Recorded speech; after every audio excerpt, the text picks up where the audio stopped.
Because I made, Yep, I got it. okay. So welcome all to our tonight's meeting. You were listening to our speaker for tonight, who's Kenton Seth, and he's talking to us from Fruita, Colorado, and he'll be talking about crevice gardens. In a few minutes, we have a few pieces of business and our plant share to go on before that. Business-wise, our next presentation, which will be our December program with Lynn Chan and David Egger, our own Western Hort members, who will be talking about gardens to lure you out of California. And we are planning to have that presentation at the Garden House in Shoup Park in Los Altos. I know in my survey, I said we'd be at Los Altos Youth Center, but I've since found out that they will no longer be renting the Los Altos Youth Center. They're going to be moving the city hall over there. So city offices are now going to be in the youth center, and we will not be able to meet there anymore. So the next best place in Los Altos is the Garden House at Shoup Park, which we have had meetings there before. If anybody knows of any similar size event spaces in that area, please let us know so we can look into them. But for now, that's where we'll be meeting. It is a good sized building and it's very open, so it should be good, at least now for meetings. We are going to ask that everybody have proof of vaccination. So please look into that before December. And we are going to require everybody wear masks, at least for the time being, until the world changes or the rules change. And then also a reminder that our February program, which will also be in person, and at least for the time being, our in-person meetings, where we are going to live stream them via Zoom also, and hopefully record them, assuming we can get all that technology together, which we're working on. But the February meeting is Mariani and Charlie Olson, and they'll be talking about orchards in the Silicon Valley and their long experience with those. And it will be a question and answer format moderated by Robin Chapman. So we are asking the people, please submit their questions ahead of time, at least a week before that. So, and don't feel like you have to wait till a week before that. If you think of a question today, shoot it off to me at info@Western Hort, and we will just collect them between now and then. So if you're having problems with your fruit trees right now, you want to know about pruning or spraying or anything else, shoot off questions now. And a reminder that the CalHort seed exchange is still going on, and you can send your seeds to Dave Tivol.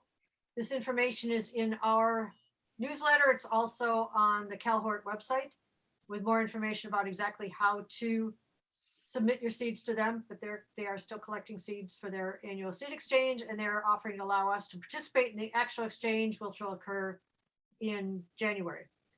And they'll be sending out seed lists then. And then also from CalHort, they are having their plant and book sale this weekend, Sunday, the 14th, from 11 a.m. to 3 p.m. at the San Francisco County Fair Building in Golden Gate Park. So they will have member propagated plants, and also they are going to have a large table of books from Ted Kipping's extensive library for sale. And I was talking to Ellen from CalHort today, and they're going to have good prices on all those books. So if you're interested in building up your library, please go up and check them out. They will require masks, and you have to pay with cash, checks, or PayPal. Moving along, we will start our plant share. And the first plant was submitted by Kathy Anberg, only she is on a device, a computer that doesn't have a good camera, and it also doesn't have a good microphone. So she asked me to read what she said about this plant, which is the Crassula perfoliata variety minor. It's also called Crassula falcata. She has it growing in a pot in part shade. It's planted in cactus mix. It gets minimal watering, and it was in the ground, but her neighbor's dog ran over it, smashed it, and broke it up. And she restarted some of the pieces in a pot, and that's what she has growing now right now. So she's emphasizing it's a really tough plant. Obviously, it can take mutilation by a dog and then survive. Apparently, it can get up to 2 feet tall, but hers is currently about 1 foot tall. Any questions, comments, anything else? Is that also called a propeller plant? Yes. Okay. Yeah, it kind of looks like propellers, huh? Okay, and on to Judy. Oh. What age are my notes? Here they are. So this is a Forsythia, and it is an ovata and Tetragold. So it's mostly from Eastern Asia. It's a, I think a hybrid off of a Korean variety, actually. It's perennial. It's a deciduous shrub, and its flowers are bright yellow blooms. In the spring, usually the blooms come before the leaves. Mine's is in parched sun. It's under a Lagostromeria, which loses all its leaves in winter, so it gets a fair amount of sun in the winter and early spring. It's somewhat drought tolerant because I'm not real good about watering it. And it grows, mine's is about 4 by 4, but it's really upright and really gracefully arching branches. You have to be careful about how you prune it, I guess, because the drapiness can really get ruined if you prune it wrong. It's an early spring bloomer, and also sometimes in fall. Janet was asking me how I coaxed it into bloom right now. And the Emerissa website says that it blooms in winter and early spring, but this is the first time it's bloomed for me in the fall. And this is a plant I got, it's from Emerissa originally, and they still carry it. And I got it off of, I think, the Western Hort raffle table some number of years ago, but it's known for its exceptionally large flowers, which it really does have. So, but it's kind of a nice surprise right now. I don't know why it's blooming, Janet. Okay, another one of those weird things like we were talking about today, that some things are just coming out early. Right. I guess it's maybe because of all the dryness and then finally having some rain this fall. I don't think the rain that soon, do you think, would stimulate bloom? I don't know. Maybe the rain and combination of getting cold. I don't know. Yeah, but it is, yeah, quite a nice bloom right now. Okay. Next. Thanks for putting in that picture. So the one I want to talk about is the one on the left, which is called Zion Purple Sun. And it's related to the one, you can see the upper right-hand flower, which is Zion Copper Amethyst. And these are all kind of out of I think a Floro Select or something like that. But I grow both of them. And I think somebody just turned me on to the Zion Purple Sun. And I think I like it better even. It is a perennial, evergreen, drought tolerant, and it can survive winter in mild climates. I grow it in a sunny, kind of warm, sheltered spot right near my door, and it does bloom almost year round. It responds really well to shearing, especially after a hot, dry period, and when it starts to cool off, you prune it, and then you get all kinds of new flower buds. The flowers are a vibrant orange, you can see with that purple center. And I like it a lot. You can see the two of them compared side by side, and I don't know, but I just really, somebody recommended it and she said, I like it even better, and I have to agree with her. Anybody else grow it? No. So that's a purple sun underneath the copper amethyst in the second picture, right? Yes, yes, yes. Where did you get it, Judy? It was a cutting grown by somebody at the Pacifica Garden Club. But you know, you might check because I think I got the original Zion Copper Amethyst. I'm trying to think where I got that one. I'm sorry, I don't remember. But you know what? Let me know. It was cutting grown, so it's easy to start from cuttings, I think, in a little warmer weather. Maybe you could propagate some for one of our plant shares. Yeah, when it warms up, I could actually. I can do that. All right. And this one, I think it's a Conophytum, but you know, I was looking at it. It was in a pot where I have a lot of Aloinopsis. I don't know if Nancy knows this plant, but it is a succulent from South Africa or Namibia. And the name Conophytum, conus stands for cone, and phytum for plant. So a cone plant is the description. It's a dwarf cushion-forming succulent. It's evergreen, and I think those are actually kind of epidermal windows on the top. If you see where the kind of split is, it looks a little bit kind of thinner. And it has one pair of leaves at a time, but there are many heads here in this particular pot. It's summer dormant and winter growing, not frost tolerant, but it blooms in late summer to fall, and it seemed to have a particularly good bloom this year. So I thought I'd take a picture of it and send it on. Anybody else grow this? No, but when I looked around for when you had the question mark, that was the Conophytum Meyeri was the only thing I found that looked close to that. I didn't find any Aloinopsis that looked quite like that one. So Yeah, I don't know why. I think I had the tag Aloinopsis in there, but I thought it really looks more like a Conophytum. But it's kind of fun when these things bloom, when everything's kind of done blooming in the summer and then these things start showing up. It's kind of fun. All right. you've got it in a pot in gravel and you don't water it much, I take it? I don't water it hardly at all. I'm hard on my succulents. Okay. And this is Leslie. Oh, so I got this plant just this spring at Flora Grubs, and it is a succulent. Its origin is Europe, South Africa, and Madagascar, and it grew fairly quickly and bloomed for me this summer, so I was really pleased. It gets about 1 to 2 feet high and 1 to 2 feet wide. It says sun to shade. I have a hard time imagining it would do fine in shade. Mine is in sun.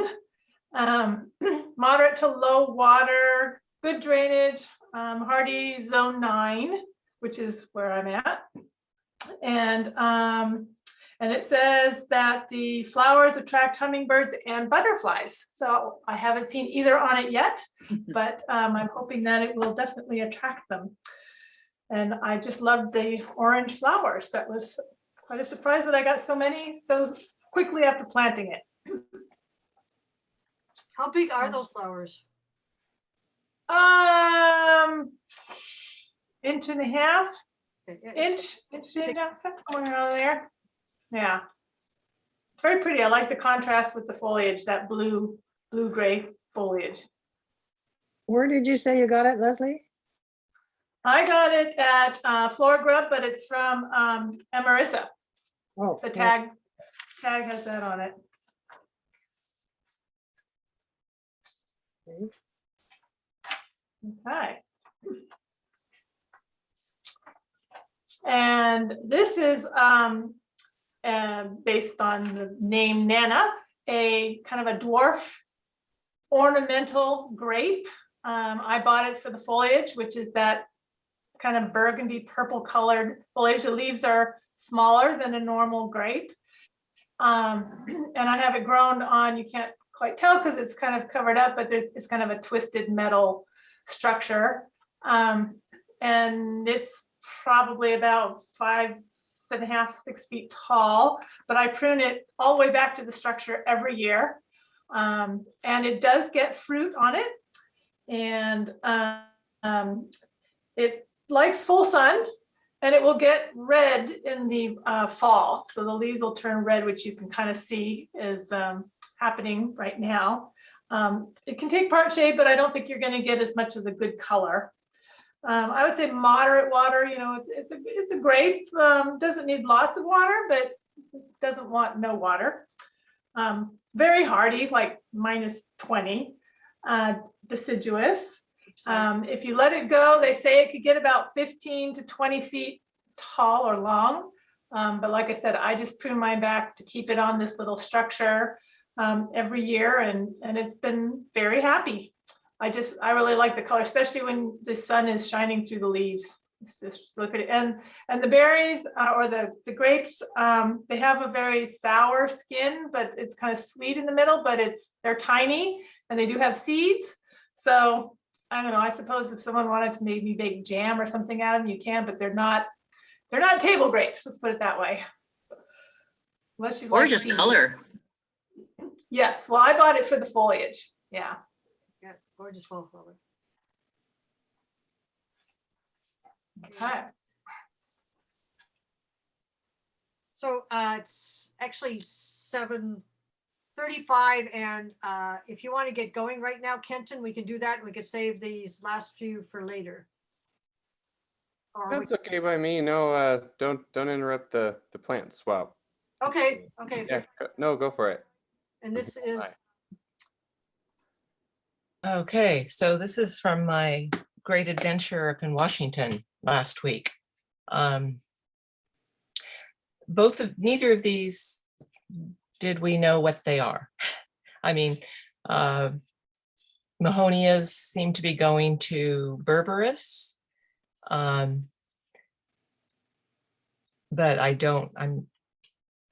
so if anybody knows what these are, the Mahonia on the left was about 4 feet tall, maybe 5 feet tall. And the color was just that golden color in the around with other dark foliage, and in the rain was just spectacular. And the tree on the right was probably 15 feet tall and just dramatic with those parts hanging down. Catkins? Thank you. So if anybody knows what they are, I'd love to know. I think it might be a Katsura. Katsura, really? Okay. Look at the leaves. I don't know about those hanging catkins, but the leaves are kind of Katsura. Okay. Well, it's very cool. Yeah, nice. actually, I'll send you, recently I found a link. It's called World Plants, and they have an ID function where you can put in a picture and it will send you suggestions. Okay. You could try it. Sounds like fun. Okay, next.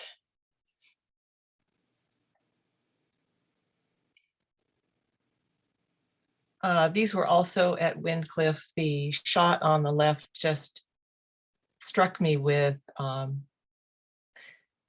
beautiful it was without bothering with flowers. I mean, both of them. The maple tree with the falling red leaves just was an amazing carpet.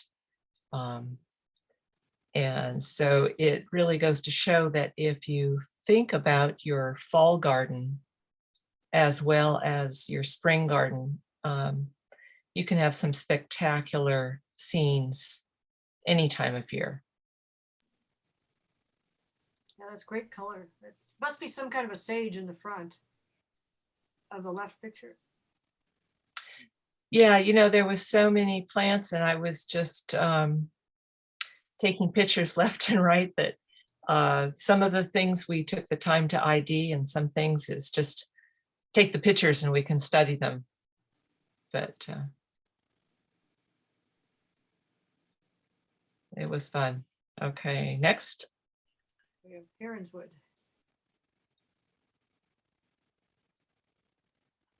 We've got Heronswood up. Yeah, my internet's a little slow, so it's a little bit before the pictures come up, but it is now. So the Petrocosmia is not your typical African violet. Had to look that one up. That was in the area at Heronswood, their stumpery, where they have all the stumps and ferns all over the place. And they're recreating what a logging camp was like. Let's say an abandoned logging camp when the forest is taking things over is where they have so many of their ferns. The Eriogonum on the right is on their new crevice garden. The garden director, Dr. Patrick McMillan, said that there's a lot of the rocks he's seen in rock gardens and crevice gardens that he doesn't care for. So they decided to use the local basalt. And he said it's the largest basalt crevice garden in the Western US as far as he knows. Perhaps the, Sorry, perhaps the only one? perhaps the only one, yes. The scenes that maybe Kenton will talk about how he takes pictures of some of his crevice gardens, how to get the effect from a distance. None of my distance photos showing the whole crevice garden looked interesting at all.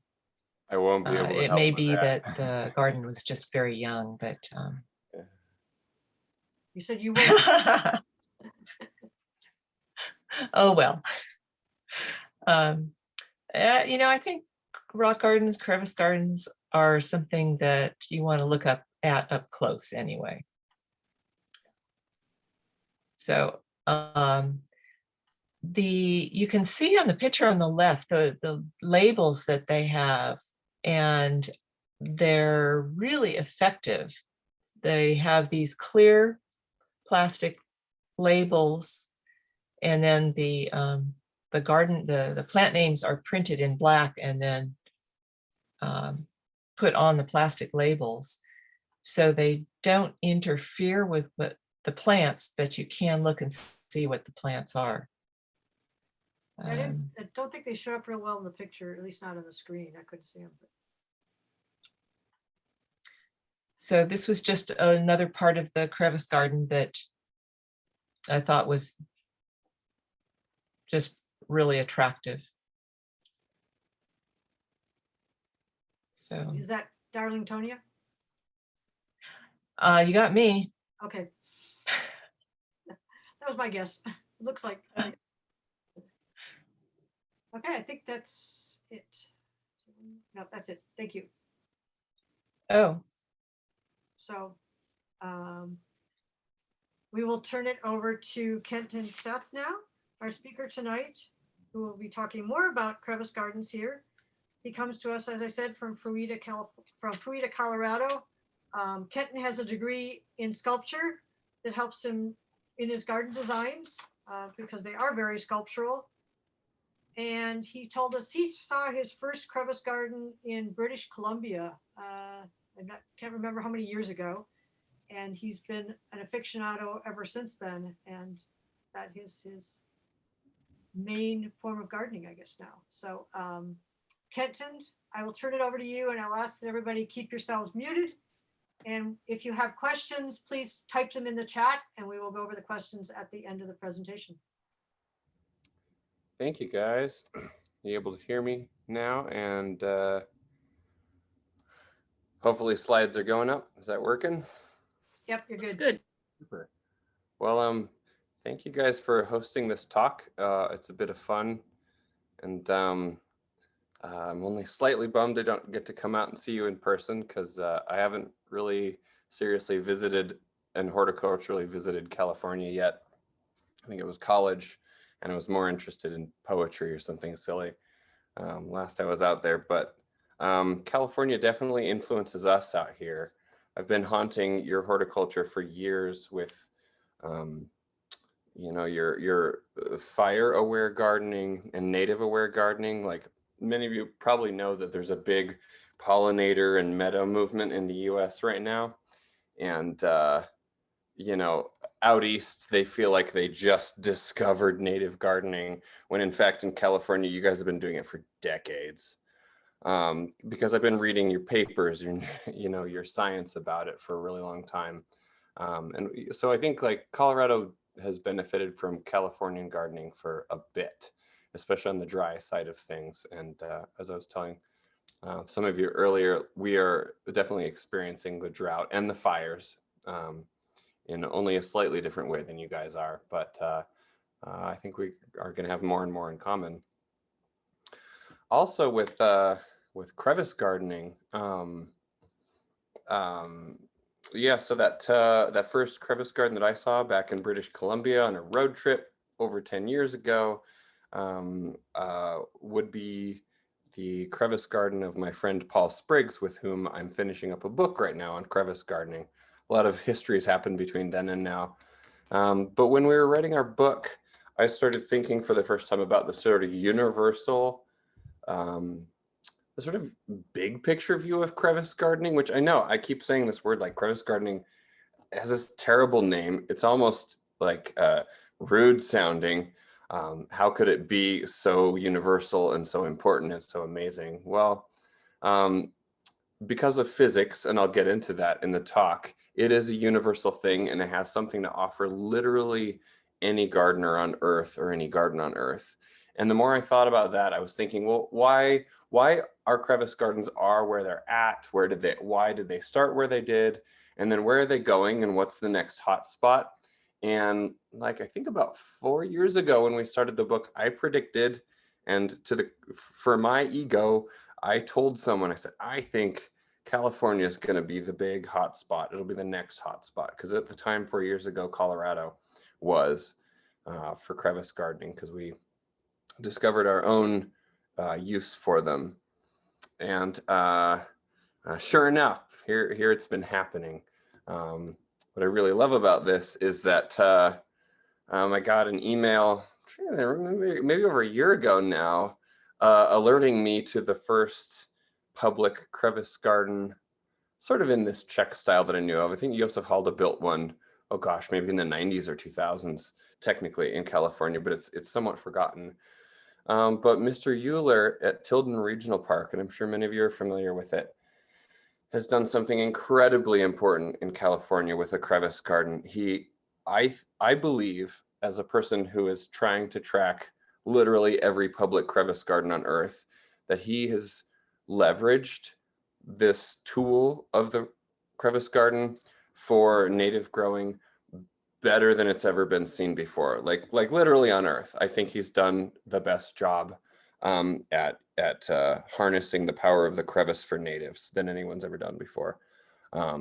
So that's really, really cool. And I know that about the time he was doing that, one of the volunteers that works with him, I think she's building some in the Bay Area now. So I'm really excited to hear that. And of course, many of you are aware of the NARG's Western chapter and their garden they take care of at Lake Merritt. I haven't been there myself, but I have been stalking them thanks to social media, the picture on the right side. And it looks like they have a smashing good crevice garden, and it looks like they're doing programs and they have really neat troughs and they're sharing plants and teaching young people. So that's really cool. I feel a little validated in my prediction. I wish I had bet somebody some money on it, but I'm just really not surprised because, you guys have led Western American horticulture for a really long time and influenced it. And like Colorado's squat in the middle, and we really cannot relate to the Midwest or the East in their way of doing plants. So yeah, this stuff's growing and it's developing, and it's exciting to watch something like that, isn't it? So you guys should know that you are in the future hotspot of crevice gardening. I have no doubt that the next set of innovations and fun stuff's going to come out of your neck of the woods. After all, we've been growing your plants for some time in our rock gardens. I'm sorry, I will not call Zauschneria epilobium for the couple taxonomists in this virtual room. But like, we love your Zauschnerias, and we're infatuated with your stupid Monardellas, especially as they don't want to live very long for us. We still keep planting them, and we're trying to figure out how to keep them alive longer than 3 years. But yeah, we've been watching your plants for a while. So the first part of 4 chunks I want to cover on this talk for you guys is the definition of a crevice garden. Like, what on earth is this madness? And it is rooted in the culture of rock gardening.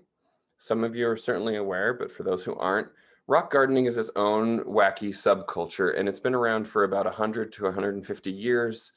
The sort of seminal work and person behind it was this Reginald Farrer character, who I think his old estate garden is underneath of one of the great airports in London now. But he was this Victorian whack job traveler, English plant hunter guy who wrote really the first sort of seminal book coalescing rock gardening and making it a sort of household term in England.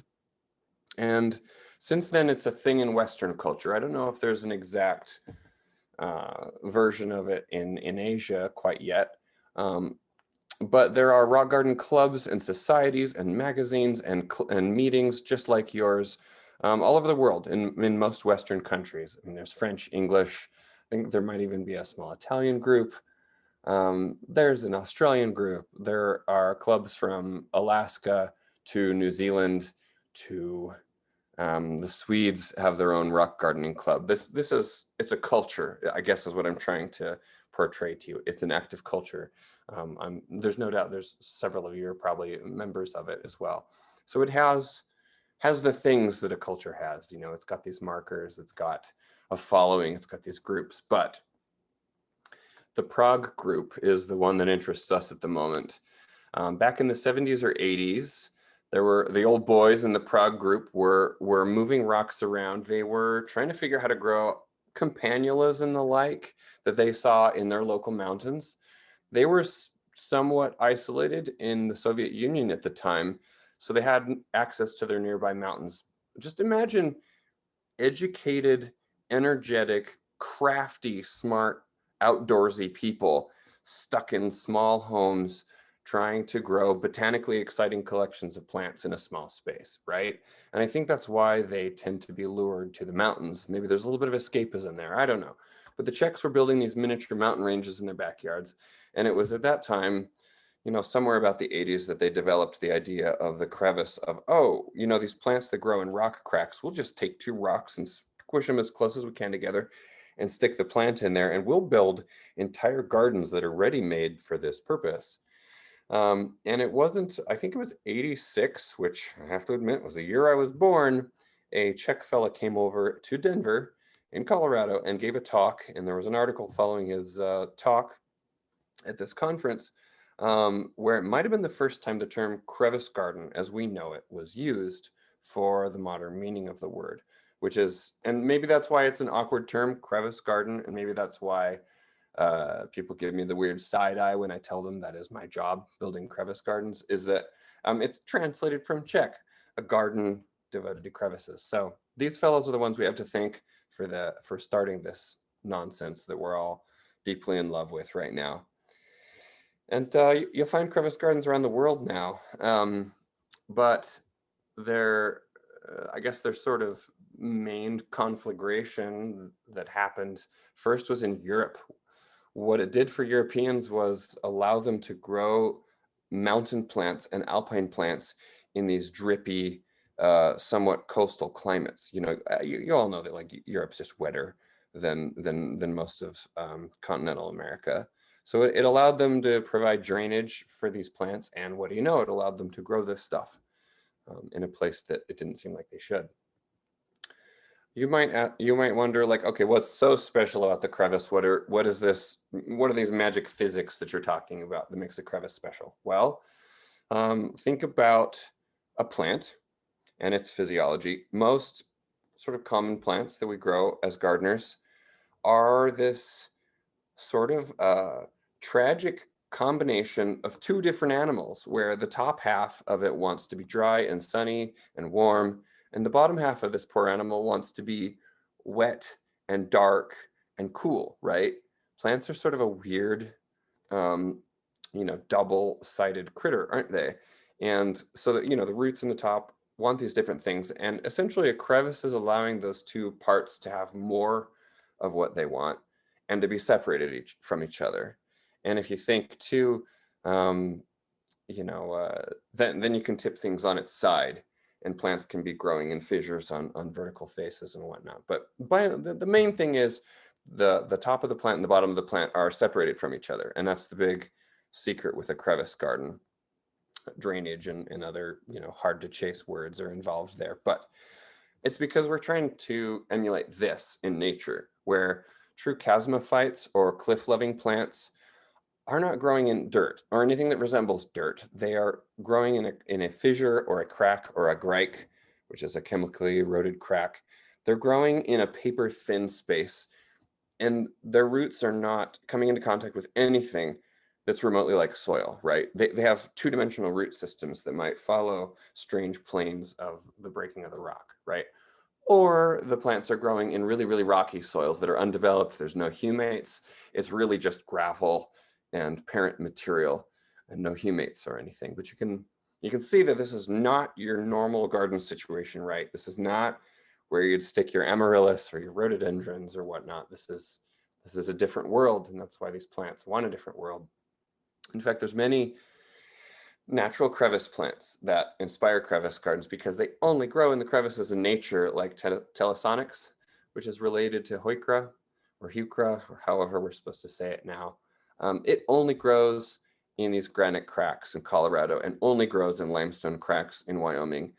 And I think it's up there because it can't take the competition down on the ground with the subalpine turf around it. That's my feeling. Maybe pocket gophers would eat it for supper if it were down on the ground. But up there in those rock crevices, it's got no competition and a very nice view, doesn't it? The other things a crevice garden can offer are microclimates. And as you all are distinctly aware of in California, which is like one of the most beautiful examples of how a mountain range can change climate. You know, you have your coastal side, which gets all that coastal weather and the fog right on the coast and all that beauty. And then you throw the Sierra Nevadas in the middle of it, and you have the driest goddamn desert in North America, right? You have Death Valley. Like, those mountains are so powerful, they can change Death Valley into what it is instead of it being one of your coastal valleys, right? Well, these tiny little mountains, the crevice gardens, can have their own microclimates. Like this picture on the right is the south side of the mound, which the snow's melted off of, and the left side, the snow's still on the north side. That snow can be an insulative cover, and it's a cooler side. I've measured crevice mounds to be kind of on average about 20 degrees Fahrenheit different from one side to the other if they have a sunny and a shady side. And there's also where water drains off, the low spots are wetter and the high spots are drier. So you can have a full 2 USDA zones different from one side of a small garden to the other, which is awesome. And you can grow cactus on the peak and you can grow gentians on the bottom, you know, desert plants and alpine plants right next to each other. And so for this reason, this is why we see them adopted all over the world. We got the Czech Republic, Denver, London, Grand Junction, Colorado, and Denver again in these pictures, because a crevice garden offers something for everywhere. And it also offers not just this practical ability to grow funky saxatile plants that insisted on evolving on the craggy parts of Earth, but they're also fun looking. They're also beautiful. They're also really cool. They have some sort of, you know, character that the layperson can appreciate, right? Yeah, we see more of them in public gardens, which has really fueled their adoption in private gardens, like this one on a roof garden in the children's garden at Denver Botanic Gardens. So it's multiple gardens. To this one in a climate that is actually in the mountains. Steamboat Springs is a ski town. It is a ski resort town, and a crevice garden allows that botanic to grow alpine plants even better than they could before. A little closer to you guys or your climate, or just generally closer to the West Coast, is Far Reaches Farm, which some of you may be familiar with, up in Port Townsend across from Seattle. My buddy Paul and I built them a crevice garden, and we'll be back to extend it in the future.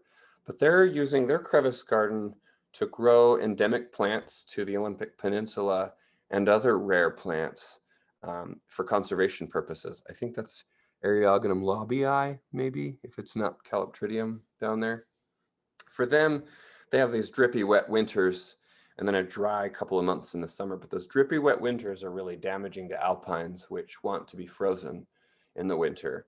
And the crevice garden for them lets them grow these plants, which on the Olympic Peninsula for alpine plants, that's basically an island that's flooding, right? With climate change, those alpines have nowhere to go. So our friends at Far Reaches are one of the handful of people who are looking at saving endemic plants by growing them in a garden there. And even in New Zealand, there's a newish crevice garden I was busy building at the beginning of COVID and had to come home before airlines shut down. But the New Zealanders are growing their own alpine flora and doing it very well in crevice gardens. I'm sure they will innovate and show us new tricks. But there's another angle to crevice gardening, which is really cool. And that is a sort of ecological and recycling angle. You are looking at a crevice garden in Raleigh, North Carolina, that's made out of broken concrete. So that's cool. That concrete was an old farm building or a pad, I think, on the property that they'd broken up, and it would have cost a lot of money to haul off. I think it was like 100 something tons, 200 tons of broken concrete. And rock is not readily available there. And what's more, they're a humid climate that can't grow everything. If any of you know Plant Delights, they are plant worshiping psychopaths. They grow everything, just every kind of plant under God.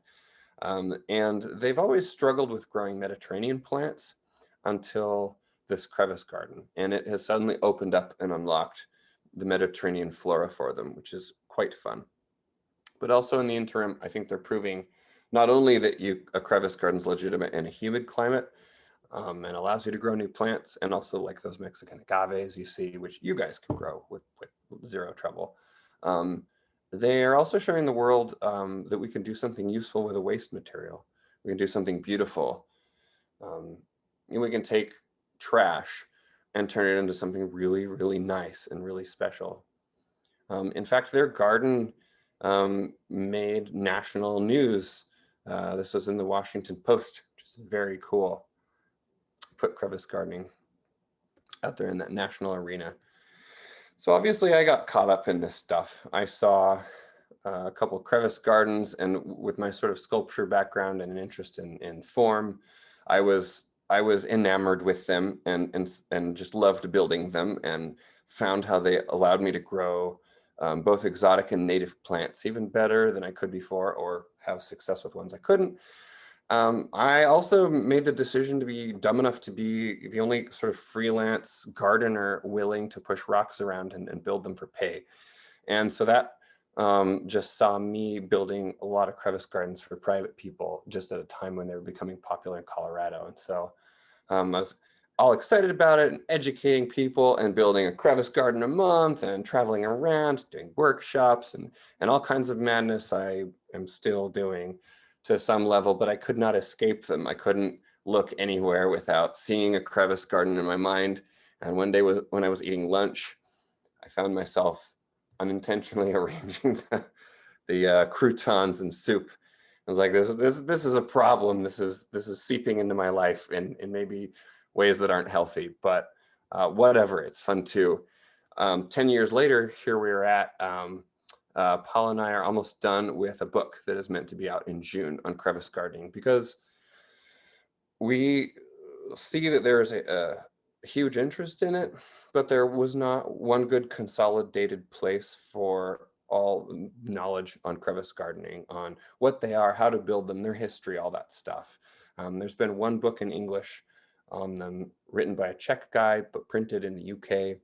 And it needs updating because a lot of stuff has happened. And the fellow who wrote that is our mentor, and he gave us his blessing and has supported us to create the first authoritative book on crevice gardening. So that's what we're working on now. And our hope is to enable people, because there's a whole world of amazing home gardeners who will come up with cool stuff no one's thought about.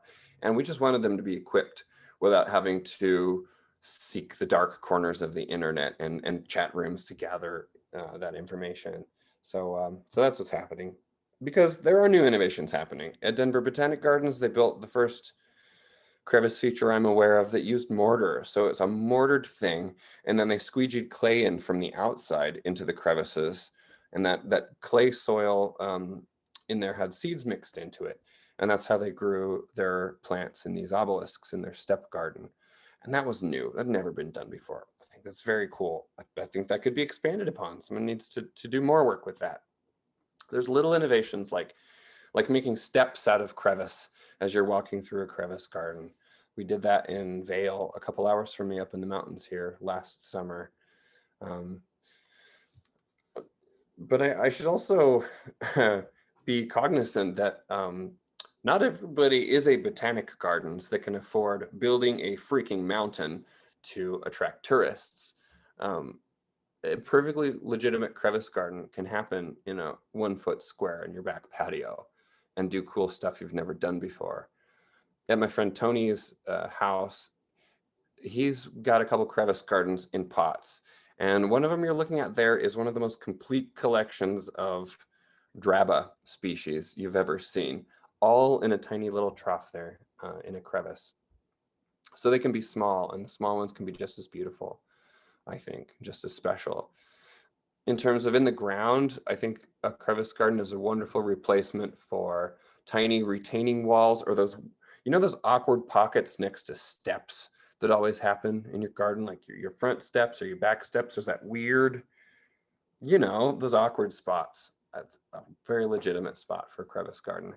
And I think they can also offer gardeners who have small areas something that's really interesting in a small space. Whereas if my friend Trina, whose garden's in this picture, if she had decided to grow perennials, say just traditional herbaceous perennials, she'd have room for like 2 echinacea and an ornamental grass, and this area would be full. And that'd be boring to her, but instead she's got a crevice garden. And what's more, I want to expand the definition for you that it doesn't all have to be this vertical arrangement that you've seen in most of the pictures up till now, and it doesn't have to be linear rocks. Like John's garden on the other side of the Rockies here in Colorado, he found one of the best ways to build a diagonal crevice garden and make it work. You're looking at one in winter. And I think it's beautiful, the form of that garden. I think for a lot of us in the West, natural rock features are not standing vertically. And so that's always felt a little weird to us. And I think John found a way to make a crevice garden that looks even more natural to us, which is kind of leaning at an angle. This is what the mountains look like just a couple miles from my house, is this tilt at an angle. So that's legitimate too. I'm here to defend that. And what's more, they don't have to be the slabs, right? The paving slabs. I've had a lot of dear friends tell me, like, I just don't like crevice gardens because these lines, they say just the lines. I can't get with the lines. And that's totally legitimate. I agree. That's fine. You can build a crevice garden out of round stones, like my friend Dom. Dominic's built this gorgeous thing out of these glacially polished natural glacial till stones. It's some sort of nice with a G, that he's turned into this gorgeous alpine crevice garden. It looks good. It looks beautiful. It's also got a much more mellow, relaxing feeling to it, doesn't it? It's just awesome. And what's more, a crevice garden doesn't have to emulate nature. It doesn't have to look like a rocky outcrop or an alpine peak. That was never a rule. You can make it your rule, but the spheres at the university in Utrecht in the Netherlands showed us that something totally man-made can also be completely legitimate and grow plants beautifully. These are super cool because that Daphne, which is intensely fragrant, is now brought to nose level rather toe level, right? And what's more, you think, you know, a cone has all of the cardinal directions facing north and south. What about a sphere? What do you even call that? The like top north and bottom north? I don't know, but those are microclimates that are created by these spherical gardens. And I just absolutely love them.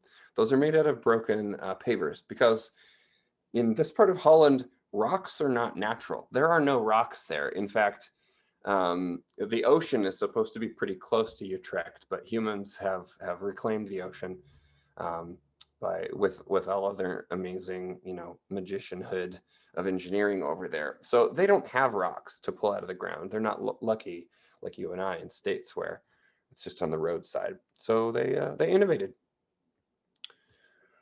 The sort of in between style of rock, I'd say, if you don't like those lines and round rocks don't do it for you, is as igneous rocks. You guys mentioned Hinckley's basalt feature, and as far as I can think, no, I made a small round basalt crevice feature. It's very tiny. It's not a proper crevice garden anyway. I think we really ought to look at igneous rocks. I think they can be much more natural, and I think they can integrate with open planting beds super well. And I think they look really good with man-made structures like the Cheyenne Botanics Conservatory here. That garden's just growing things incredibly well. It's been fun to see what a crevice garden will let you grow in Cheyenne, which, if you don't know about the climate of Cheyenne, oh my God, if you go out to your potting shed in a blizzard, you could die on the way back to your house. Like I'm not joking. There have been people who've died in a semi on the highway like 100 feet from town because the blizzards are so bad. So they have this blowing snow, and the snow doesn't always stay on the ground. So when it hits minus 20 degrees, there's not necessarily a blanket to protect plants. It is a brutally windy place at times, and the schizophrenic temperature changes. I won't even get into it. It's madhouse, but despite that, it's been amazing to see what you can grow despite all of that. And I don't know exactly how much of it is due to the crevice garden or just well-evolved plants from climates that are similarly rough.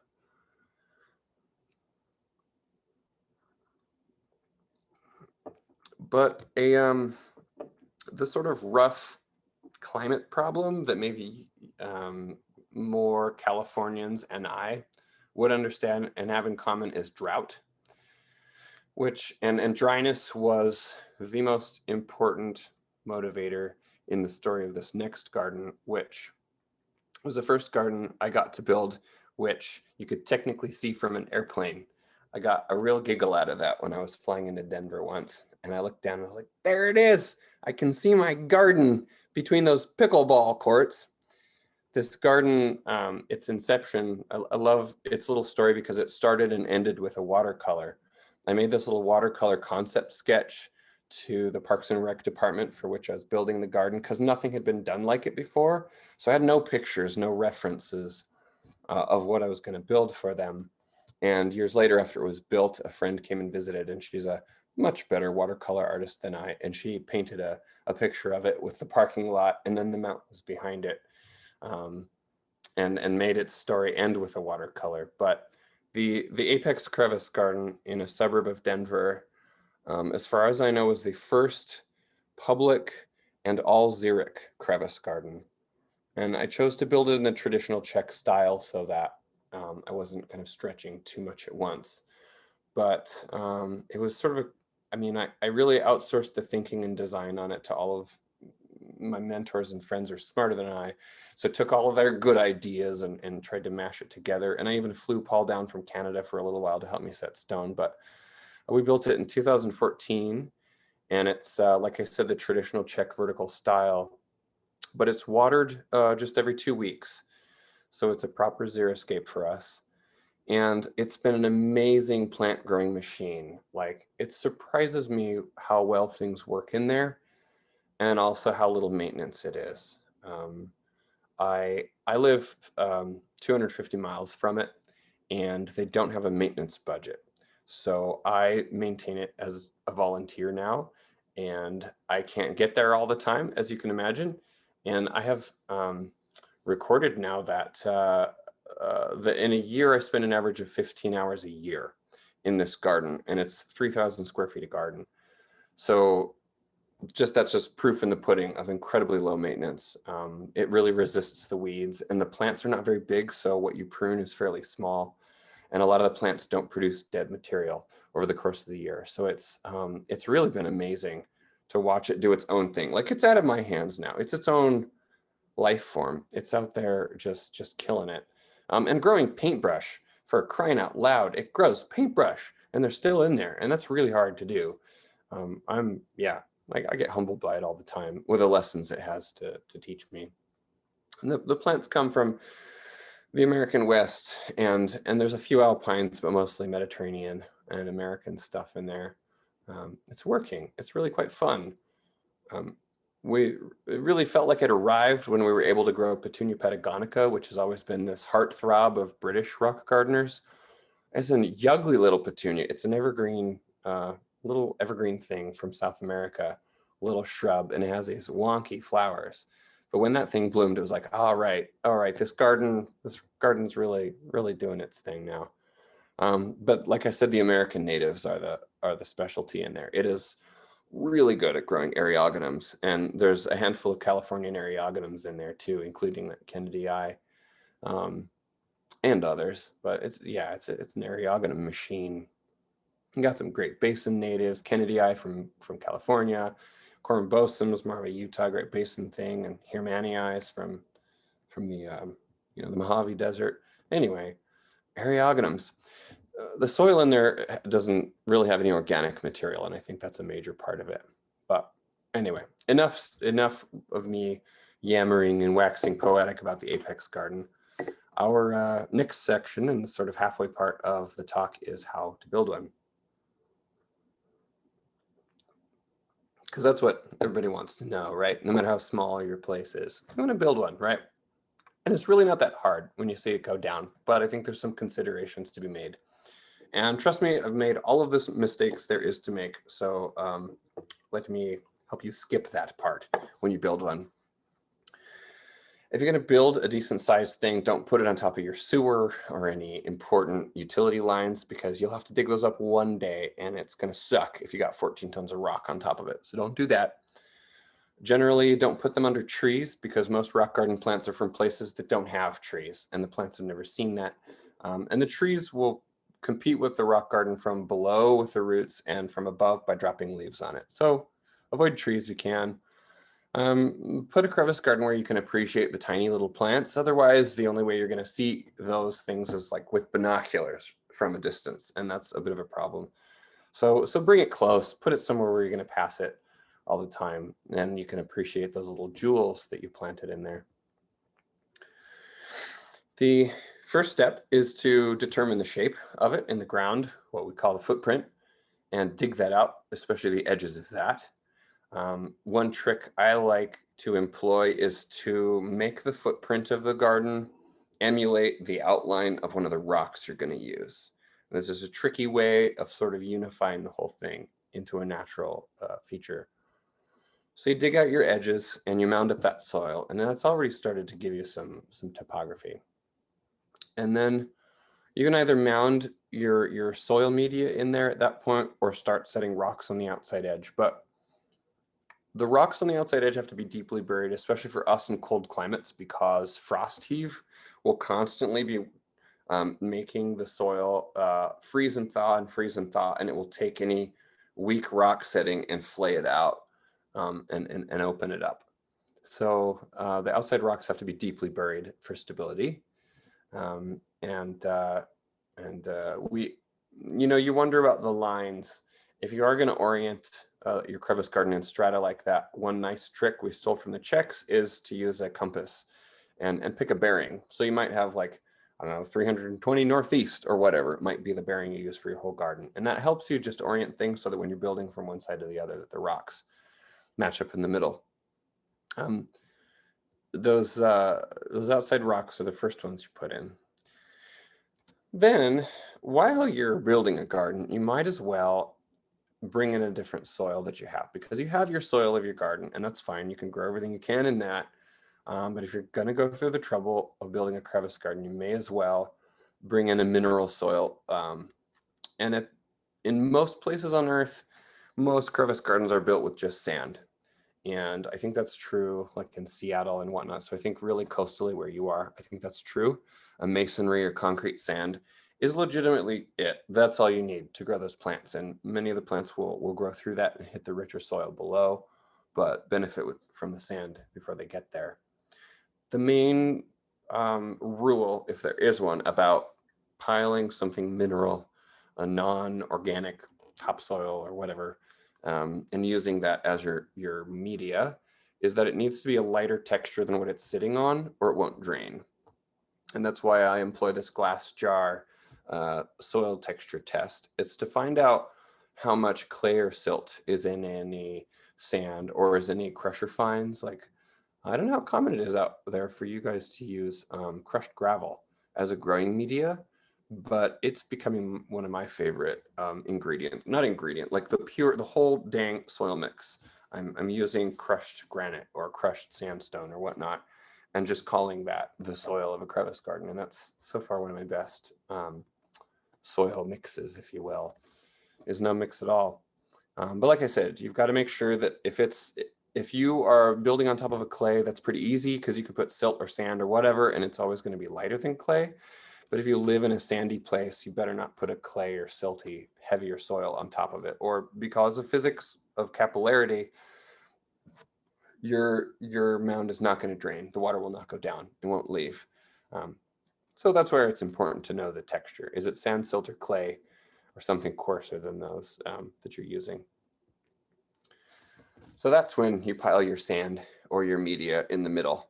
And these piles are the stage when you have the opportunity to kind of sculpt the shape of the crevice garden. If you want to get creative, you're going to make it sharp or round or humpy or valleys or whatever makes you happy. This is the time to be in sort of sandbox mode and have a little fun with the shape of the garden, because from here on out, you can just set the rocks on top of that mound you've created, and you're not having to bury the rocks into that at all. You just get to set them on top, and that actually makes the whole crevice build really easy. In fact, it makes it so easy, there's sort of a danger to move too fast at this stage and lose attention to what you're doing and start building things that you're going to regret in the future. So so that's when you have your mound, and you start just setting the rocks on top and picking the face of the rock that you like the most when you set each rock. And you can build it in whatever order you want. For a large garden, I would recommend kind of building a little bit of all of the garden at once rather than one side to the other. That way you don't use up all the good rocks in the beginning. And that way, if you have moods or you develop styles that change while you're building, that you don't have like all these different styles happening throughout the garden. I mean, as long as you could unify those, you could make that look artistically good, but you don't want to run out of good stones before you get to the end of the garden and you have nothing but the ugly dogs for the last fifth of the garden. So that's why I generally suggest kind of building a little bit all over if you can. Like I said, this part's very easy. Once you have the rocks just set and they're finished, most of them in place, that's when it's time to fill up the crevices, the spaces that are now left in between the rocks. And that's really easy to do. You just shovel it on. It's very simple. But you should settle that, because natural settling is going to happen over time and it can sink it quite a bit. So if you can encourage more settling while you build, that'll be less settling in future years. And so, you can tamp it or whatnot. If it's sand, there's no danger of compaction. I like to just be lazy and use the hose to water in the soil media at that point, and it'll sink in quite nicely and collapse air pockets. But this slide is a note for sort of one of the key tricks to setting rocks and making them look natural. What I want you to notice is that outside of the lines that are formed by these rocks, there's sort of this perimeter, this soft shape happening, and it's a bit like the outside colors of a Rubik's Cube, right? Each of those squares has its role in forming the full cube. And a crevice garden is the same way. Each of its rocks plays a role in describing a larger form. And you're winning with crevice garden building when you've made something that looks like it was once one big rock that has now weathered and shattered over time and broken into pieces. That's the big secret. That's the big trick. And that's all. It is that simple for that style of crevice building. Once you're past that page, like I said, you shovel on the soil media, work it into the crevices, water it in, whatever you want to do, brooms, leaf blowers, whatever you want to do to get the soil settled into the cracks. You usually have to get down there on your hands and knees and kind of work it in with a trowel to fill up all the cracks nicely. But you fill them almost to the brim, but not quite. Leave an inch or half an inch for your top dressing, which is the last stage building. And top dressing ideally is a crushed gravel made out of the rock that you used, because crushed gravel locks together and doesn't roll away like pea gravel, which can just be downright dangerous. And ideally it's the same rock type, so it gives you that idea that this is a rock feature that's kind of shattering. And those little pieces of rocks were once part of the bigger rocks. And I want to point out to you in this slide that it's not quite working for me right here. That pink stuff that's gravel is quartzite, and it's harder and it's pinker than that orangey sandstone the crevice garden's made out of. So I put this sample in the crevice garden and went, nope, that's ugly. To me, that's really a garish combination. Don't like the pink and the orange combo. So instead I had to go long distances to find some crushed sandstone gravel to match the rest of that garden. But it's in keeping with the Czech tradition of matching your stone type. In fact, I know what the Czechs would say. They would say, you're a lazy American for buying gravel. What you should do, they say, is take the last rocks you didn't build into the garden and break them down with a hammer and make your own gravel. That's the Czech way. Some Soviet stuff there. Ideally, you can just buy the gravel that's from the same quarry, and that's awesome, and that's easy. And another pro tip here is use some slightly larger pieces of gravel than the fine gravel you have all over the garden. Add a few more large pieces because they'll break up that monotony, break up that parking lot effect of consistent gravel, and make it look much more natural by having some chunks of larger pieces. It's a huge trick. So that assumes you built a crevice garden. It's top dressed, it's tall, it's beautiful, you're happy, your neighbors are starting to understand what you built, but they still wonder what you're doing. But you've moved on to the fun part now, and that's the planting. After why did we go through all this effort to move all these rocks and put all this crap together? It's to grow some cool plants. And I wish we were in person so that I could ask for like a raise of hands to find out from your group. Maybe I will put this question out there for afterwards. Is I'm curious how many of you in your area bare root plant things when you plant. I didn't know about this method until crevice gardening, and then I adopted it for native gardening, and it's a rule for me. Once you go bare, you don't go back. Like bare root planting is amazing, and I think it's a bigger deal for us in dry climates or with mineral soils than it is out east or in drippy places. But bare root planting is essential for a crevice garden because that is a 2.5-inch pot. That's how wide the top is. And how are you going to stick a plant in from that pot in a 1/2-inch wide crevice?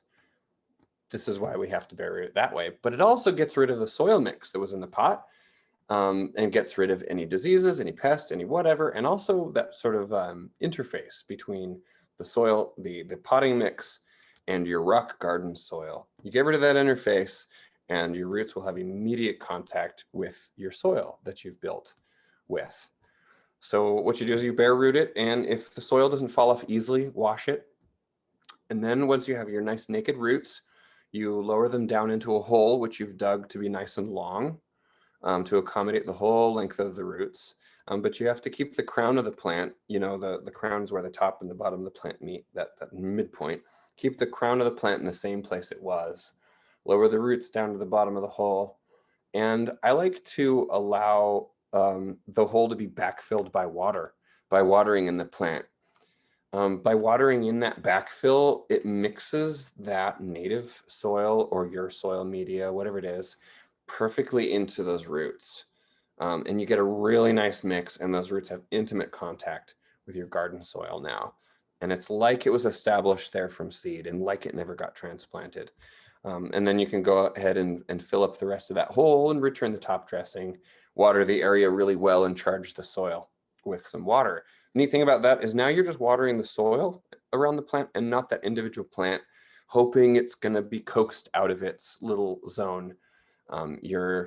It's forced into that already. It's straight in the ground now. And I find that bare root plants establish faster, live longer. They are much less apt to rot and much less apt to dry out. It's an incredible tool. I'm very curious if you guys are doing it out there in California right now. But anyway, you bare root plant. If you do bare root planting in summer, I would recommend shading plants for about 2 weeks. If it's above 70 degrees or so, if it's hot, That's probably just good practice for any plant you're cruel enough to plant in summer, right? But the magic number I've come up with as a person who plants thousands of plants at a time for clients, that was the sort of number. Like 2 weeks later is when I come back and pull the shades off of the plants. This planting technique is what you need to stick a carnation like this in a crack like this. This is in my friend Linda's garden, and she stuck that there, and it's beautifully grown. Dianthus, something or other, Arpetianus. Anyway, you've got to bury a plant to get into those tight fissures. So I think this brings us to maintenance. We'll talk about the minimum maintenance of a crevice garden. It is so simple. Since your herbaceous plants are so small, there's very little material to take away when the stems die back. And since most plants are cushions, there's no like dying material being produced. So instead of wheelbarrow loads, you have handfuls of dead material. There's less space for weeds to come up because there's just less space. There's these rocks in their way. The few weeds you're going to have are things that blow in on the wind and have tap roots and can come up in those fissures. But especially if you use a dry or a light soil mix, that dry surface will tend to just really inhibit seedling formation, and you have a much lower maintenance in the long term. In fact, I'm finding it's almost a problem. Like when the garden's so low maintenance, sometimes you forget to go visit the damn thing, which is what a weird problem to have. But that is the problem with this very garden here, actually, at my parents' house. I forget to go look at it because it takes care of itself so well, which is dumb because it's a beautiful garden full of fun plants with their own personalities. But that's kind of maintenance in a nutshell. Also, in recent years, I've really become quite a fan of leaf blowers. I especially love the electric ones that are quiet because I can blow leaves and debris off of a rock garden really easily and, do it without fossil fuels in theory. So I do love my little blower nowadays. The last part of the talk is about plants, because that's what we're all here for. We're all plant nerds, and we love some plant nerd pornography on a Wednesday night. The thing you should know about rock garden plants or crevice garden plants is where they come from. They are essentially just the rocky places of Earth. And there's really only a few places like that. The alpine of the mountains, the steppes on the lower left, the coastal rocky places, which you have in spades out there on the upper right, and then the deserts on lower right. These are all places where the climate is just so harsh for one reason or several that vegetation cannot cover the rocks. And you have plants that if they're going to be there, they have to grow on the rocks. And that's where our rock garden plants come from. So it's no surprise when you grow something like this Campanula petrophila from the Republic of Georgia, and even in a 2-inch pot, it grew roots 13 inches long. And I think that's because that little plant is hardwired to grow in a crevice, and it's hardwired to go deep into the rock to seek consistent moisture down there. And a lot of Campanulaceae, Campanulaceae has a lot of rock-loving plants, we'll put it that way. It's very rich in these saxatile critters. So it's just a place to start. It's, I think, one of the main genera, Campanula, that motivated the Czechs to develop crevice gardening. So it's a good place to start if you're a collector, to try some. And they're also easy from seed. But it doesn't have to be a foreign plant from the Caucasus. This is very native. It's from the eastern rim of the Great Basin, and it's actually fairly uncommon. It's not well known, but an erigeron, a fleabane. You guys have dozens of fleabanes native to California. In fact, you guys are in California. You have what, 6,000 native species of plants. You could have incredible native gardens of just your own plants, like Michael built up in Tilden.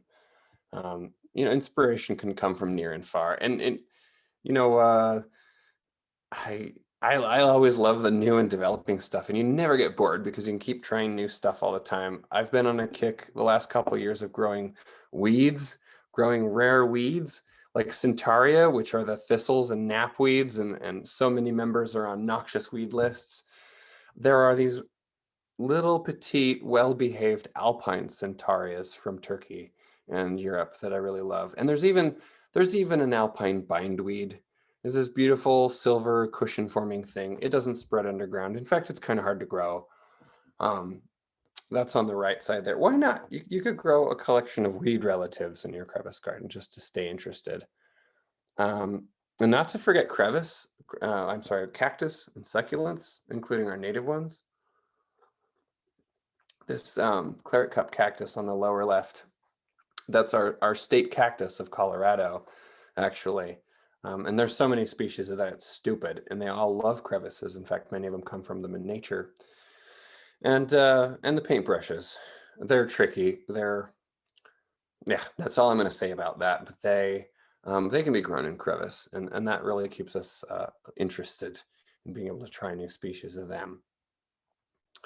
The gateway plant I had that I think motivated me to build my first crevice garden, which is in this picture, was when I had an onco iris bender, which certainly some of you guys can do the onco irises really well. You are in the perfect climate for them, aren't you? So many breeders and collectors live out your way, but so I have to grow the mountain and the hardier species of Onchocyclus. But I built my first crevice garden just so I could grow oncos.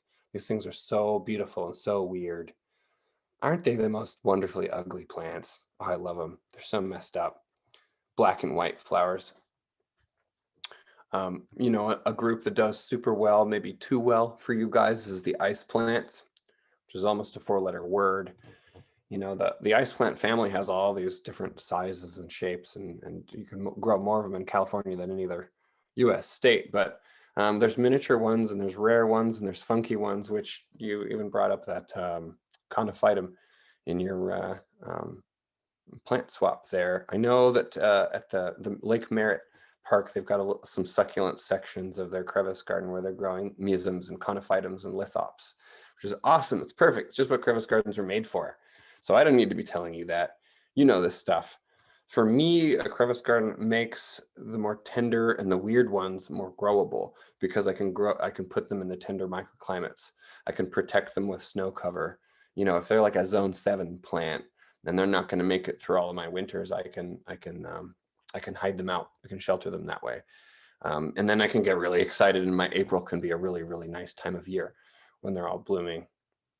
You know, it's old hat to you, but it's news to us in the Intermountain West. We're enjoying the mesums. We're having a good time with them. And I can promise you these things are in no danger of eating any of our local sand dunes or beaches. They need a crevice garden to grow in, but we enjoy them a lot. My friend in Utah has probably done more growing of them than anyone alive as yet, and breeding them for hardiness. But some of my favorite plants came from him, these color changing things. Anyway, and enough of that plant porn. It would be wrong to talk about crevice gardens in Western US without mentioning agaves, because so many agaves are from crevices in nature. So just got to throw that out there, that they love it and they look really good there. It's just a good spot for an agave. The sort of last thing to cover is where to now with crevice gardening. I mean, I just yammered your ear off for nearly an hour about how amazing these things are and whatnot. But everyone can take them and make them whatever they want to be. And we're at this time where the internet is allowing us to do this. That's very cool. And it has also allowed all kinds of people to try crevice gardening and make their own inventions. Of new developments, I told you earlier about using recycled concrete. That's probably going to be really important because it levels the playing field, so that areas where rock is either too expensive or non-existent can get with the game. And now those areas can have rock gardens. And it's a cheaper alternative. You know, I think it's more accessible. Not every botanic garden is loaded with cash to buy expensive rocks. So I love the broken concrete thing. This broken concrete came from this guy's backyard when he tore out his old patio. And I was looking at that and I was like, we could haul that off, or I could ask him if he wants a crevice garden. So we did that instead. And speaking of wonky materials, things you never thought would be combined, let's try a green roof crevice garden combo, which Doesn't sound like they would mix, but leave it to the Swedes and leave it to Peter Korn. This green roof is styrofoam. Styrofoam's brilliant because it allows a deep root run of the plants, which is always a problem of green roofs because they're always too shallow for many plants to thrive up there, but styrofoam fixes it. And what's more, styrofoam's insulative. That's freaking brilliant. Just when you think you've seen everything, a styrofoam green roof crevice garden, why not? I told a friend once that I was not really interested in the unnatural and human looking crevice gardens. And he said, this friend passed away since then. He said, Kenton, somebody's got to build, you should build, he said, a big cube crevice garden. And I said, Malcolm, it's not going to be me. I'm never going to do that, Malcolm. Never say never. It just happened. It just happened. I had to do it. Somebody had to do it. The concrete was in the right shape. There was really no other option. Had to build the cube crevice garden out of broken concrete. It was somebody's driveway. Here we go. Maybe we're going to find a use for other overabundant materials, right? Maybe we're going to experiment with new stuff, glass, other styrofoams. I don't know. Crevice gardening is not done yet. Just when I think I've seen everything, new stuff happens. My little corner that I'm working on is another two things that don't seem to play together, which is prairie and meadow gardens versus crevice gardens. In terms of management, the two really don't get along very well. Prairie plants are competitive and they shade out tiny things, but the look is beautiful. And I think they're not exclusive of each other. In nature, you see grasses, graminoids, and herbs growing in these saxatile environments.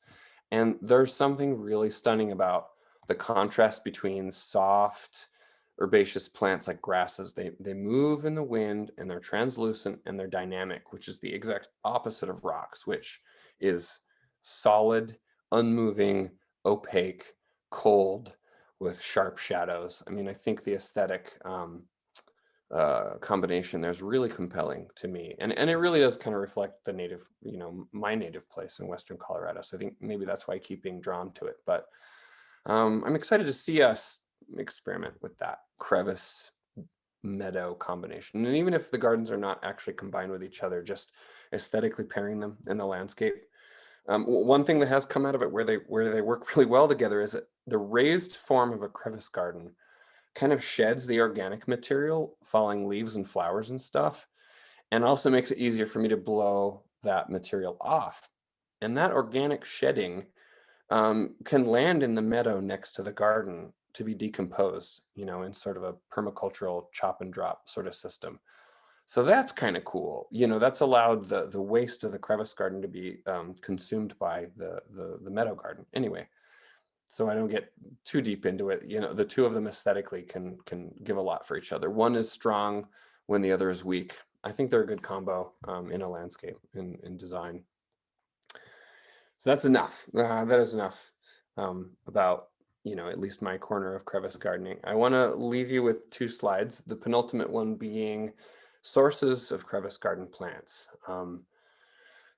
This is probably not too impressive to you guys because you actually have a lot more mail order and native plant nurseries and nurseries with exotic collections than we do where we are. So you may not be as rabidly desperate as we are to find sources. But I want to leave that with you, maybe screenshot it.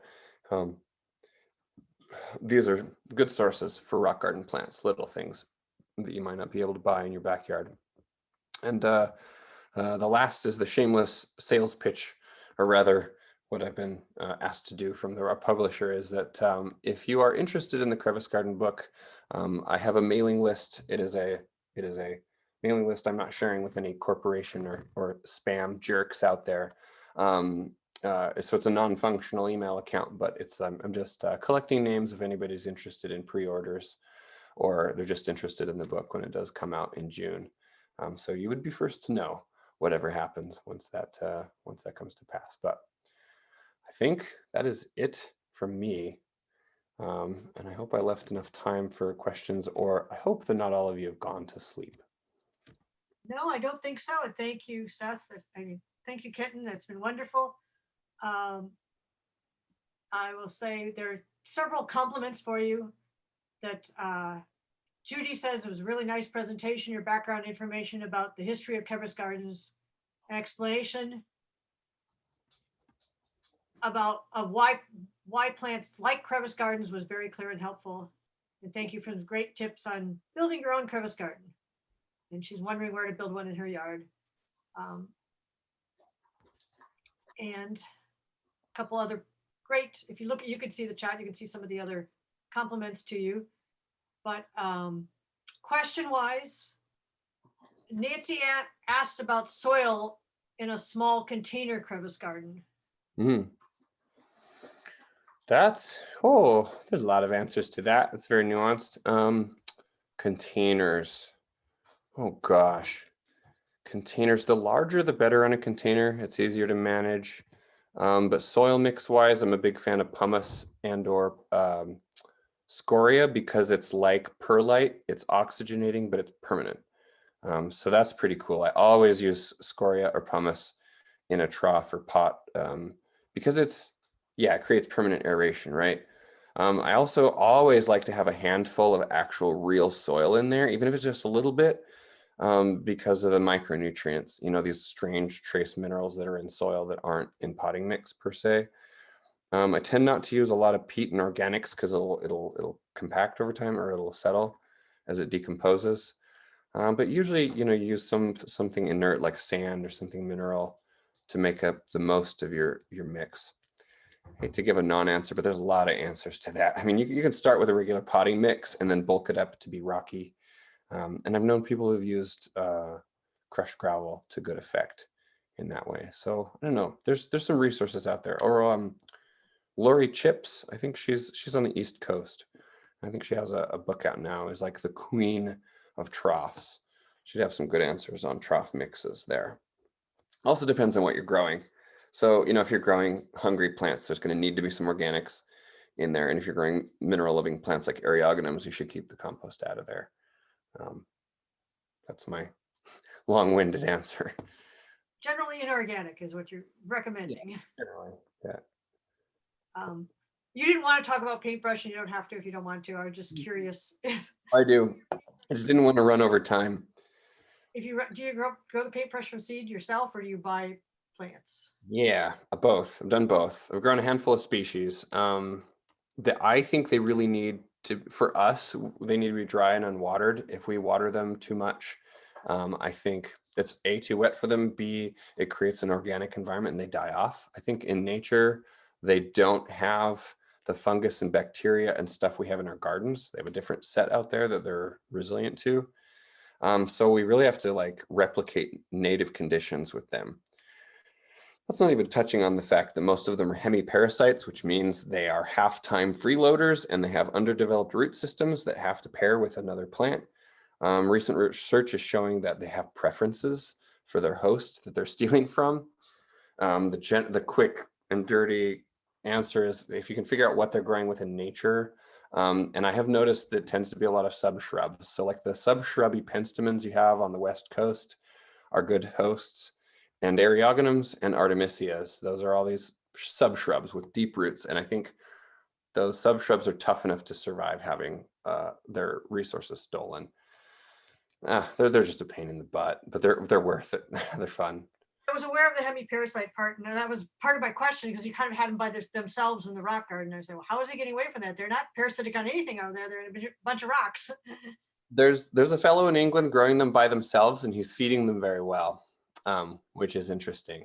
I see. He points out they're related to snapdragons. They're hungry. They just have underdeveloped root systems, so you have to pamper them better. They're just weak that way. But mine are always paired with something. Even if you can't see what plant they're paired with, in the Apex Crevice Garden, they self-sowed around and they came up in all these places, but they were definitely grabbing onto the roots of other plants, even if they weren't nearby. I see. Okay, thank you. And then, you were asking about if anybody was using that bare root planting technique. Yeah. There's a gentleman in our Native Plant Society. We call him KK. His name is Chris. I can't even pronounce his last name, but Kromanowski or something like that. But he has been recommending bare rooting them for a while now, and Then he does something similar to what you're saying. He plants them in mud, Nice. That's a So- nice. very similar to that. Nice. Cool. Another question, do you think it would be possible to do a crevice garden on a slope to help retain the soil?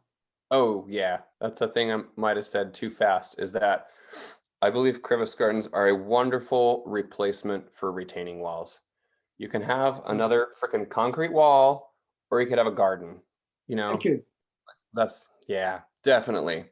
The crevice garden at Plant Delights is a retaining wall. There's a path up on top. It's 6 foot. It's retaining six foot of dirt there. So yeah, absolutely. It's a retaining wall that's beautiful. You can plant it. Yep. Yeah, there's something similar at the Natural History Museum in Los Angeles also. It's kind of a crevice, it's vertical crevice retaining Oh. wall I have to look that up. around their plants there. Our past president is now in charge of the gardens there. Nice. I'll have to look that up.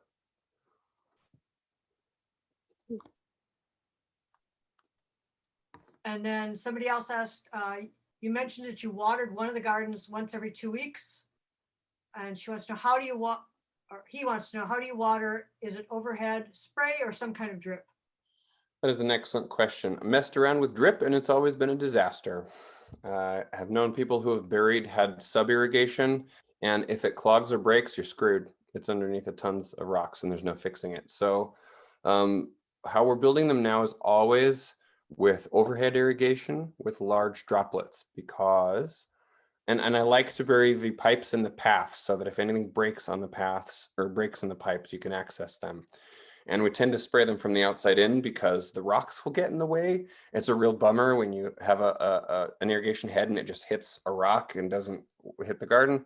It's very common. And so I really like big pop-ups with large droplets because those are, sort of water thrifty. But also, like, a crevice garden is designed to work with rain, and falling water. So your, deep and frequent waterings work really well that way. I do like overhead. And yeah, those efficient nozzles that are lower output, they don't deliver as much in a short time. So they penetrate better. It's more like a natural rain. Yeah, overhead's the way to go with big rotors if you can. The fewer heads, the less messing around with those stupid things. It seems to be the way that people are recommending for native irrigation period of native plants, is that it's not overhead watering and trying to replicate natural rain. Nice to hear, because here in Colorado, we're still stuck on drip. We like the idea of not losing any to evaporation. But with drip, you're always hitting the lines, you're breaking them, they're always freezing, they're complicated, you're tripping on those stupid things. There's a lot of little emitters to break. There's tons of moving parts. So I'm not locally, I'm not a big fan of drip anymore. I think it's good for like plants that are super far apart from each other, but also then the root systems are underdeveloped. You have this root system huddled around the emitter. So yeah, that's cool to hear that you guys in the land of sophisticated native gardening are there. It's nice to hear. Yeah, apparently drip was really created for agricultural, for row crops, where you have a bunch of the same plant that wants the same amount of water in a row. So that's what I've read recently. Nice. Oh, there's Bart weighing in. Hello, Bart from Tilden. Fungal leaf problems. Yeah, that's a thing. Mind you, I imagine those manzanitas don't want water anyway that time of year, do they? Yeah, you're not alone. We do get leaf fungal problems. That's, I guess, where timing would work, wouldn't it? Yeah. I guess it's a tricky thing trying to figure out how to irrigate everything. And then we ask ourselves, why are we growing manzanitas in crevice gardens? Wait, I'm doing that, so I'm like totally guilty of that. But yeah. And he also said they've been doing peer root planting in LA for about 15 years. It's a good system. Nice. That's awesome. And are the rock crevice garden techniques that can help with a planted driveway? Oh, that's an interesting question. Like the driveway thing, that's like Beth Chatto and the gravel gardens and whatnot. I think like bare root planting is very, very promoted in the gravel garden world. Some of you are probably familiar with the garden designer in France, Olivier Philippi. who does these Mediterranean gravel gardens, and he's all about bare root planting and establishment watering. I don't know. I think maybe bare root planting is the main technique, but all planted driveways actually, paved surfaces in a weird way. You know, the dandelion growing in a crack in your driveway is a crevice garden. You know, it's just the stone is driveway and the crack is different. But in that situation, if you have permeable paving, it's the crevice effect is happening. Water's being driven deeper. But yeah, I think there's a thing to that. I think someone could sort of adapt, you know, and maybe instigate some deliberate crevices in a driveway, you know, and with big enough concrete that's thicker than 4 inches so cars don't crush it. But yeah, I mean, there's some innovation there, and then also some basic, like, yeah, bare root plantings totally would be shared there, I think. Yeah, I was thinking as you were talking, actually, when you were talking about the campanula, part of my driveway is broken concrete, kind of, because I took out the driveway and I didn't want to get rid of the concrete. So Nice. it's now broken concrete, but I have some Campania moralis that just has naturally come up in some of the cracks. And it's better than any place else I've ever planted it. So Isn't it funny that way? You can build this nice garden and it goes to the driveway. yeah, it things out. And there's also the beach primrose also seems to like to grow right on the cracks. Wow. Oh, that's Pathways in concrete. So wow. also because that's where I have the most, like you said, mineral soil and the best drainage. And there's a name for broken concrete. It's called urbanite now. It's got a fancy name. Yeah. That. So another person playing devil's advocate pointed out that the term urbanite was already a word before. So everyone can argue, but yeah. At Plant Delights, they jokingly call their crevice garden urbanite outfitters. I also have, when you talk about slopes, I have basically a rock wall in the backyard, which resulted from, I'm on river bottom. So I took all the rocks in my yard and kept throwing them back to the back corner. And there's higher soil in the back garden. So I now have a rock wall along there. It really is a crevice garden. I never thought of it that way, but Accidental. I have Zalchilaria, epilobium. And that can take over. Even in a crevice garden. Yep. Goretti can be a beast for us. Yeah. I just started planting some of your more bushy ones that folks haven't tried. More the Californian species, and they're awesome. Yeah, They're but they great for us. take over because my whole back wall is that, and it was from one 1 gallon can. So Yeah. ago. Word to the wise. Yeah, word to the wise. And they said something about the 1920s driveways were as long as cars. And that's when the cars were in the backyard. So basically, driveways that were crevice gardens have been around for a while. It's true. Accidental crevice gardens. Yeah, for sure. And the National Association of Rock Garden Societies has a presentation this Saturday. Yeah. That. The theme is woodlanders and rock gardening. I think it's called In the Shadow of Rocks. But yep, NARGS is hosting a Zoom conference. Those are really fun. Been to a couple of those. Those are amazing. They are rich. They're kind of intense. They're an all-day thing, but it's really fun. It's a great vibe. I recommend it to anyone. So those wetter rock gardens must be more organic soils also. Some, I guess, a detail I didn't touch on or breeze over is that most crevice gardeners will have mineral soils on the high points, but there's always a pocket that has some compost in it, like where they're growing the gentians down at the bottom of the hill. Most crevice gardeners wind up having a rich spot so they can grow the galanthus or the, whatever, exotic primrose. Oh yeah. That kind of stuff. So, trying to maximize our variety of planting spaces. So yeah. Okay. And the person who was asking about the driveway said she has a planter strip in the center of the gravel driveway and she wants to botanize those areas too. So. Go for it. Do it. Be done. Mm-hmm. So lots of comments about a wonderful presentation. Very kind. Very much. If anybody has any other questions they want to ask, you can unmute yourself.